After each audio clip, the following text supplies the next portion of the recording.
Hi friends, welcome back to my channel. ടൈമിന് കല്യാണം കഴിക്കണമെന്ന് പറഞ്ഞ് കേട്ടിട്ട് ഹാരി ഷോക്കായി നിൽക്കുന്നത് വരെയാണ് നമ്മൾ കണ്ടത്. അടുത്തത് എന്താകുമെന്നറിയാനായിട്ട് നമുക്ക് വീഡിയോയിലേക്ക് പോകാം. ഞാൻ കേട്ടത് ശരിയാണോ? നിങ്ങൾ ഇന്നലെ ഡേറ്റിന് പോയ ആ പെണ്ണിനെ കല്യാണം കഴിക്കാനായിട്ട് തീരുമാനിച്ചോ എന്നൊക്കെ ചോദിക്കുകയാണ്. നിങ്ങൾ എന്ത് ഭാവിച്ചിട്ടാണ് കല്യാണം കഴിക്കാൻ പോണത്? ആ പെണ്ണ് തന്നെ നിങ്ങളോട് ഡയറക്റ്റായിട്ട് പറഞ്ഞതല്ലേ, അതും നൈറ്റിൽ 3-4 പേരെ ഞാൻ ഡേറ്റിംഗ് ഒക്കെ ചെയ്തിട്ടുണ്ടെന്നുള്ളത്. നിങ്ങൾക്ക് ലവ് എന്താണെന്നുള്ളത് അറിയില്ല എന്ന് പറയാണ്. ഹീറോ അതൊന്നും മൈൻഡ് ചെയ്യാണ്ട് ഞാൻ അവളുടെ പാസ്റ്റ് ഒന്നും നോക്കണില്ല, പോരാത്തിന് അവളുടെ കമ്പനിയും കുഴപ്പമില്ല എന്ന് പറയാണ്. ഇവിടെ ഹീറോയിന് ചിക്കൻ റെസ്റ്റോറൻറ്റ് ആയതുകൊണ്ട് തന്നെ അവരുടെ ഫാമിലി എല്ലാവരും ബോക്സ് മടക്കേണ്ട പണിയിലാണ്. അപ്പോഴേക്കും ഹീറോയിൻ അവരുടെ കൂടെ വന്ന് ചേരാണ്. അവളും ബോക്സ് മടക്കാൻ പോവാണ്. അപ്പോഴേക്കും അവളുടെ അച്ഛൻ അവളോട് ചോദിക്കാൻ, നീ ആ ബില്ലുകളൊക്കെ അടച്ചില്ലേന്ന്. അപ്പോൾ അവളും ആന്ന് പറയാണ്, ബോണസ് കിട്ടിയതുകൊണ്ടാണ്. അവളുടെ അമ്മ ഇവളോട് ചോദിക്കുകയാണ്, കമ്പനിയിലത്തെ പ്രസിഡന്റ് കുറച്ച് സ്ട്രിക്റ്റ് ആണെന്നുള്ള കേട്ട പിന്നെ ബോണസ് ഒക്കെ തന്നേന്ന് ചോദിക്കുകയാണ്. പിന്നെ അവൾ ഹാൻസം ആണോ ചോദിച്ചതും ഹീറോയിന് ദേഷ്യം വന്ന് എന്തൊക്കെയോ പറഞ്ഞ് ഹീറോയിൻ എഴുന്നേറ്റ് പോകാണ്. ദേഷ്യപ്പെട്ട് പോകാൻ വേണ്ടി ഞാൻ ഇതിന് മാത്രം ഒന്നും സംസാരിച്ചില്ലല്ലോ എന്ന് പറയാണ്. പോരാത്തതിന് ഇവളുടെ കമ്പനിയിലുള്ള കാര്യം ഇവളല്ലാണ്ട് വേറെ ആരും പറയുമെന്ന് പറയാ. അവളുടെ ബ്രദറാണെങ്കിൽ പറയാണ് കുറച്ചെങ്കിലും ബോക്സ് മടക്കി വെച്ചിട്ട് പോകാനായിട്ട്. അപ്പോഴേക്കും അവളുടെ അച്ഛൻ ഇവൾക്ക് സപ്പോർട്ടായിട്ട് പറയാണ്, അവൾ കുറച്ച് ടയേർഡായിട്ട് വന്നതല്ലേ, അതുകൊണ്ട് അവളുടെ ബോക്സും കൂടി ഞാൻ മടക്കാമെന്ന്. അപ്പോഴേക്കും അവളുടെ അമ്മ പറയാണ്, അവളുടെ ബോക്സും മാത്രം മടക്കിയാൽ പോരാ, 2 ഇരട്ടി എന്നുള്ളത് 3 ഇരട്ടിയായിട്ട് ബോക്സ് മടക്കണം എന്ന് പറയാണ്. ഹീറോയിൻ ഇങ്ങനെ കിടക്കുമ്പോൾ ഹീറോയിൻ്റെ ഫ്രണ്ട് കോൾ ചെയ്തിട്ട് പറയാണ്, നിനക്കറിയോ ഇപ്പം നീ കാരണം ഞാനിപ്പോൾ വീട് വിട്ടിറങ്ങേണ്ടി വന്നു, ഞാനിപ്പോൾ വേറെ സ്ഥലത്താണ് നിൽക്കണത്, ഹോട്ടലിലാന്നൊക്കെ പറയാണ്. നീ എന്തിനാ അവിടെ നിൽക്കണത്? നിന്നെ എന്താ അച്ഛൻ പുറത്താക്കിയെന്നൊക്കെ ചോദിക്കുകയാണ്. പുറത്താക്കിയതല്ല, ഹീറോയിനെ കല്യാണം കഴിക്കണമെന്ന് പറഞ്ഞ് ഫോഴ്സ് ചെയ്തപ്പോൾ ഞാൻ വീട്ടിൽ നിന്ന് ഇറങ്ങി പോകുന്നതാണ്. ഇനി കല്യാണം എങ്ങനെയാ ഒന്ന് ഒഴിവാക്കാൻ, ഞാൻ എവിടെയെങ്കിലും ദൂരേക്ക് ഓടിപ്പോയാലോ എന്നൊക്കെ ചോദിക്കുക. നീ അങ്ങനെയൊന്നും ചെയ്യണ്ട, ഡയറക്റ്റായി ഹീറോനെ ചെന്ന് കണ്ട് നിനക്ക് കല്യാണത്തിന് താല്പര്യമില്ലാത്തത് കൊണ്ട് ഇതുപോലെ ഒരു നാടകം കളിച്ചതെന്നും ഇതുപോലെ പറഞ്ഞത് അച്ഛൻ അറിയില്ലേ, അതുകൊണ്ട് പ്രശ്നമെന്ന് പറയാണ്. അതുകൊണ്ട് നീ തന്നെ ഇതൊന്ന് ക്യാൻസലാക്കി തരണം. എന്ത്, ഞാനോ? നീയാണെങ്കിൽ കുഴപ്പമില്ല, പോരാത്തതിന് നീ അവിടുത്തെ വർക്കറാണെങ്കിലും പ്രസിഡന്റുമാരൊന്നും വർക്കറിനെ വന്ന് കാണില്ല എന്ന് ഇവളുടെ ഫ്രണ്ട് പറയാണ്. പിറ്റേ ദിവസം ഹീറോയിനെ കമ്പനിയിലോട്ട് വന്നപ്പോൾ അവളുടെ കൊളീഗ്സ് ലിഫ്റ്റിലോട്ട് കയറാനായിട്ട് പോണത് കണ്ട് ഹീറോയിനാണെങ്കിൽ ഓടി ചെന്ന് പോകാൻ നോക്കുമ്പോഴേക്കും ലിഫ്റ്റിന്റെ ഡോർ ക്ലോസ് ആവാണ്. അപ്പോൾ തന്നെ അവൾ അടുത്ത ലിഫ്റ്റിൽ പോയി നോക്കുമ്പോൾ അവിടെയാണെങ്കിലോ ഹീറോയും ഹീറോയിന്റെ മുത്തശ്ശനും സെക്രട്ടറിനും കണ്ട് ഇവളാകെ അന്തം വിട്ട് പേടിച്ച് തിരിഞ്ഞു നിൽക്കുകയാണ്. ഇവരെ ഫേസ് ചെയ്യാണ്ട് നിൽക്കുമ്പോൾ മുത്തശ്ശൻ ചോദിക്കുകയാണ്, ഏത് ഫ്ലോറിക്കാൻ ഞങ്ങളുടെ കൂടെ വരാൻ ഞങ്ങൾ 3 പേരാണ് ഉള്ളത്, അതുകൊണ്ട് നിങ്ങൾക്കും കയറാമെന്ന് പറയാണ്. ഹീറോ ആണെങ്കിൽ ടൈം പോകുന്നു എന്ന് പറയാണ്. ഇവളും കുറച്ച് പിടിച്ചിട്ട് ഫേസ് മുടി കൊണ്ടൊക്കെ കവർ ചെയ്തിട്ട് ഇവരുടെ കൂടെ ലിഫ്റ്റ് കയറുന്നുണ്ട്. ഇവൾ ആലോചിക്കുകയാണ്, ആൾമാറാട്ടം നടത്തിയത് അറിഞ്ഞു കഴിഞ്ഞാൽ എൻ്റെ ജോലി തെറിക്കല്ലോ എന്നുള്ളത്.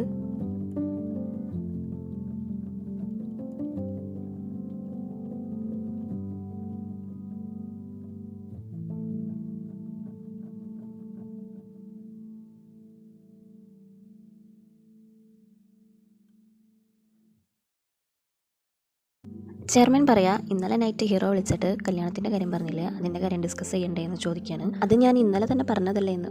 അപ്പം നീ അവളെ കല്യാണം കഴിക്കാൻ തീരുമാനിച്ചോ? ഇതെല്ലാം കേട്ടുകൊണ്ട് ഹീറോയിൻ അവിടെ നിൽപ്പുണ്ട്. അവളുടെ ഫ്ലോർ എത്തിയപ്പോൾ അവൾ ഇറങ്ങിപ്പോവാണ്. ഉടനെ ഹീറോയിനെ വിളിക്കുകയാണ്. വെപ്രാളത്തിൽ അവളുടെ എംപ്ലോയ് കാർഡ് താഴെ വീണ് പോയിട്ടുണ്ടായിരുന്നു.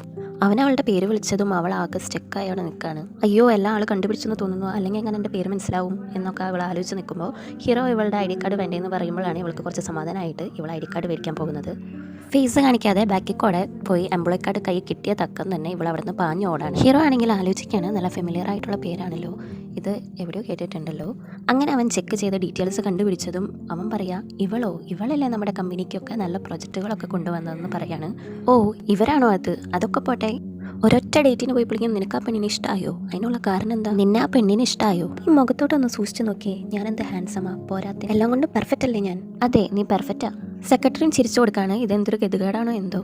അതിനുശേഷം ചെയർമാനും സെക്രട്ടറിയും കൂടി സംസാരിക്കുകയാണ്. കൊച്ചുമോൻ്റെ സ്ഥാനത്തിനായിട്ടാണ് ചെയർമാൻ സെക്രട്ടറിനെയും കണ്ടാക്കുന്നത്. നീയും എത്രയും പെട്ടെന്ന് ഒരു ഗേൾ ഫ്രണ്ടിനെ സെറ്റാക്കി എന്നെ വന്ന് ഇൻട്രൊഡ്യൂസ് ചെയ്യണമെന്ന് പറയാണ്. ഹാരിയുടെ ഫ്രണ്ടും കൂടി ഫോൺ വിളിച്ച് സംസാരിക്കുകയാണ്. ഞാൻ ഇന്ന് ലിഫ്റ്റ് വെച്ച് ഹീറോനെ കണ്ടെന്ന് പറയാണ്. അപ്പോൾ ഹാരിയുടെ ഫ്രണ്ട് പറയാണ്, നീ ഒന്ന് സമാധാനപ്പെട്ടിരിക്കുക, നമുക്ക് ഇത് എത്രയും പെട്ടെന്ന് സോൾവ് ആക്കാം. അവൾ കൂൾ ഡ്രിങ്ക്സ് വാങ്ങി വരുമ്പോൾ ഒരു കുട്ടിയുടെ കയ്യിൽ ഇരുന്നപ്പോൾ അവളുടെ ഡ്രസ്സും അറിയാതെ പോറാണ്. അപ്പോഴേക്കും ആ ഷോപ്പിലോട്ട് സെക്രട്ടറിയും കയറി വരാണ്. യങ്സോങ്ങിൻ്റെ കയ്യിലിരുന്ന സാധനങ്ങൾ ടേബിളിൽ വെച്ചിട്ട് ഇതുപോലെ പെൻ ഓപ്പൺ ചെയ്ത് വെച്ചിട്ട് നടക്കില്ലെന്ന് പ്രോമിസ് ചെയ്ത് തരാണെങ്കിൽ ഞാനൊരു മാജിക് കാണിച്ചു തരാമെന്ന് പറയാം. അങ്ങനെ പ്രോമിസ് ചെയ്തത് കൊണ്ട് തന്നെ അവൾ ആ വരച്ച വരയിൽ കൂടെ ഒരു ഫ്ലവർ വരച്ചിട്ട് ഈ കുട്ടീനോട് ചോദിക്കുകയാണ്, ഇതെന്താണെന്നുള്ളത്. എനിക്കത് അറിയില്ല എന്ന് പറയാണ്. ഇത് കേട്ടിട്ട് അവൾ പ്ലിങ് ആയി പോവാണ്. ആ കുട്ടീനോട് ഇവൾ ഇതൊന്ന് ഓർക്കാനായിട്ട് പറയാണ്. ഇതെല്ലാം കണ്ടിട്ട് സെക്രട്ടറി നൈസായിട്ട് ചിരിക്കുന്നുണ്ട്. നോക്ക്, ഇതൊരു ഫ്ലവറാണ്, ഞാൻ ഫ്ലവറാണ് ഇപ്പോൾ വരച്ചാക്കണേന്ന് പറഞ്ഞ് ഈ കുട്ടീനോട് പറയാണ്. ആ കുട്ടിയുടെ അമ്മ പറയാണ്, നിങ്ങളുടെ ഡ്രസ്സിൽ വരച്ചതിന് ക്ഷമിക്കണം, ഇത് വാഷ് ചെയ്യാൻ ക്യാഷ് തരാമെന്ന് പറയാണ്. അപ്പോൾ ഇവൾ പറയാണ്, അതിൻ്റെ ഒന്നും ആവശ്യമില്ല എന്ന് പറഞ്ഞിട്ട് അവിടെ നിന്ന് ഡ്രിങ്ക്സ് എടുത്തിട്ട് ഇറങ്ങിപ്പോവാണ്. അപ്പോഴാണ് അവൾ ഓർത്തത് കാറിൻ്റെ കീയും വാലറ്റ് എടുത്തില്ല എന്നുള്ളത്. തിരിച്ചു പോകാൻ തിരിഞ്ഞതും സെക്രട്ടറിനെ കൂട്ടിയിടിച്ച് ഇവരെ ഡ്രിങ്ക്സ് താഴെ പോകാണ്. ഇവളാണെങ്കിൽ ഇവനെ കണ്ടിട്ട് ഷോക്കായി നിൽക്കുകയാണ്. ഇവളുടെ മനസ്സിലെ ലഡ് പൊട്ടിട്ട് ഇവളിങ്ങനെ ഇവനെ തന്നെ നോക്കിക്കൊണ്ടിരിക്കുകയാണ്. എന്ത് ഹാൻസം ഇവനെ കാണാനായിട്ട്, പോരാത്തിന് നല്ല ലുക്കുണ്ട് കാണാനായിട്ട്. ഫോൺ നമ്പർ ചോദിക്കാമായിരുന്നു. അപ്പോഴേക്കും ഇവൾക്ക് ഒരു കോള് വന്നതും പിന്നെ ഹാരിനായിട്ട് സംസാരിക്കുന്നതാണ് കാട്ടുന്നത്. നാളെ ഹീറോനെ മീറ്റ് ചെയ്യാൻ ചെല്ലാൻ പറഞ്ഞിട്ടുണ്ട്. അതിന് ഹാരി പോണം. ഞാൻ പോയി കഴിഞ്ഞാൽ ശരിയാവില്ല. ഞാൻ പോയിട്ട് അവിടെ എന്തു പറയാനാ? നീ അവിടെ ചെന്നിട്ട് എനിക്ക് ഈ കല്യാണത്തിന് താല്പര്യമില്ല എന്ന് പറഞ്ഞ ഒരു കാര്യം ഓർക്കണം. ഇത് നോക്ക്, എൻ്റെ തലയിൽ ഒരു പാട് കണ്ടിട്ടില്ലേ? ഇത് ചെറുപ്പത്തിൽ നിന്റെ ക്രഷായ മിൻഹുവിനെ ഏതോ ഒരു ഡിസ്റ്റർബ് ചെയ്യുന്നുണ്ടെന്ന് പറഞ്ഞിട്ട് നിനക്ക് വേണ്ടി ഞാൻ ചോദിക്കാൻ പോയതാ. നീ അതൊക്കെ മറന്നോ എന്ന് ചോദിച്ചു. ഹാരി പറയാണ്, അതൊന്നും മറന്നിട്ടില്ല, എനിക്കത് ഓർമ്മയുണ്ട്, ചോര വന്നതല്ലേ എന്ന് പറയാണ്. അടുത്ത സീനിൽ ഹാരി ഹീറോയിനെ കാണാൻ വന്നിരിക്കുന്നതാണ്. ഇവളാണെങ്കിൽ ആലോചിക്കാം, മീറ്റ് ചെയ്യാൻ ഈ സ്ഥലമാണ് കിട്ടിയത്. അടുത്ത് തന്നെയാണല്ലോ എൻ്റെ ക്രഷായ മിൻഹു വർക്ക് ചെയ്യുന്നത്. ഇത് എവിടെയാ? അവൾ ഫോണിൽ വിളിക്കുമ്പോൾ ഹീറോ അവളെ കോൾ ചെയ്തുകൊണ്ട് വരാണ്. ഇവനാണെങ്കിൽ കരുതാ അവൾ ഫോണിൽ നോക്കുന്നുണ്ടല്ലോ, ഇവൾ എന്താ കോൾ അറ്റൻഡ് ചെയ്യാത്തതെന്നുള്ളത്. നിനക്കെന്താ 2 ഫോണുണ്ടോ? അവൾ ആന്ന് പറഞ്ഞതും അവൻ പെട്ടെന്ന് അവളുടെ ഫോൺ മേടിച്ചിട്ട് അവൻ്റെ നമ്പർ സേവ് ആക്കാണ്. അപ്പോഴേക്കും ഇവൾ എഴുന്നേറ്റ് ചോദിക്കുക, എന്തിനും ഇതൊക്കെ എന്ന് പറയാണ്. എന്തായാലും ആവശ്യമുള്ളതല്ലേ എന്ന് പറഞ്ഞിട്ട് ഇവനും അങ്ങനെ പറയാണ്. ദേ നോക്ക്, എനിക്ക് കല്യാണത്തിന് താല്പര്യമില്ല എന്ന് ഹാരി പറയാണ്. അവൾ അവിടെ നിന്നിട്ട് എഴുന്നേറ്റ് പോകാണ്. പുറകെ അവനും പോകാണ്. അവൻ അവളെ പിടിച്ചു നിർത്തിയിട്ട് പറയാണ്, എന്തുകൊണ്ടാണ് താല്പര്യമില്ലാത്തത്, വേണമെങ്കിൽ നമുക്ക് ഒരു 10 ഡേയ്സ് ഡേറ്റിന് പോകാമെന്ന് പറയാണ്. ഹീറോ ആണെങ്കിൽ അവളുടെ അടുത്തേക്ക് വന്നിട്ട് പറയാ, ഞാൻ നിന്നെ കല്യാണം കഴിക്കുള്ളൂ. ഇവളാണെങ്കിൽ ജസ്റ്റ് തിരിഞ്ഞതും വീഴാൻ പോവാണ്. അപ്പോൾ ഹീറോ ആണ് ഇവളെ പിടിച്ച് കയറ്റണത്. അങ്ങനെ ഹീറോയിൻ ടൈമിനോട് പറയാണ്, എങ്ങനെ ഒരു ദിവസം കണ്ടാൽ മാത്രം കല്യാണം കഴിക്കാൻ പറ്റുന്നത്? അപ്പോൾ ഹീറോ പറയാണ്, അതിനെന്താ, നമുക്ക് കുറച്ച് ദിവസം ഡേറ്റിന് പോകാമെന്ന് പറഞ്ഞതല്ലേ, നമുക്ക് ഡേറ്റിന് പോയി നോക്കാം, എനിക്ക് നിന്നെ കല്യാണം കഴിച്ചാൽ മതി എന്ന് പറയാണ്. ഇവൾക്ക് എന്താ പറയേണ്ടതെന്ന് അറിയാണ്ട് ഇവൾ പെട്ടെന്ന് അവിടെ നിന്ന് പോകാണ്. അപ്പോഴേക്കും അവളുടെ ക്രഷ് വരുന്നത് കണ്ട് ഇവൾ നൈസായിട്ട് അവൻ കാണാണ്ട് സ്കൂട്ടായിട്ട് പോയിട്ട് നേരെ ഒരു കാറിൽ ചെന്ന് കയറാണ്. അവളുടെ ക്രഷാണെങ്കിൽ ഇവളെ കണ്ടതും ഇല്ലാനും ഇവൾ കാറിലിരുന്ന് അവൻ പോയി ഒന്ന് തലപ്പൊന്തിച്ച് നോക്കുമ്പോഴാണ് മുറ്റത്തൊരു മയ്യെന്ന് പറയുന്ന പോലെ ടൈം അവിടെ ഇരിക്കുന്നുണ്ട്. ഇവിടെ വെച്ച് ഫസ്റ്റ് എപ്പിസോഡ് കഴിയാണ്. എൻ്റെ channel like, share and subscribe ചെയ്യുക. അടുത്ത എപ്പിസോഡുമായി വരുന്നവരെ ബൈ.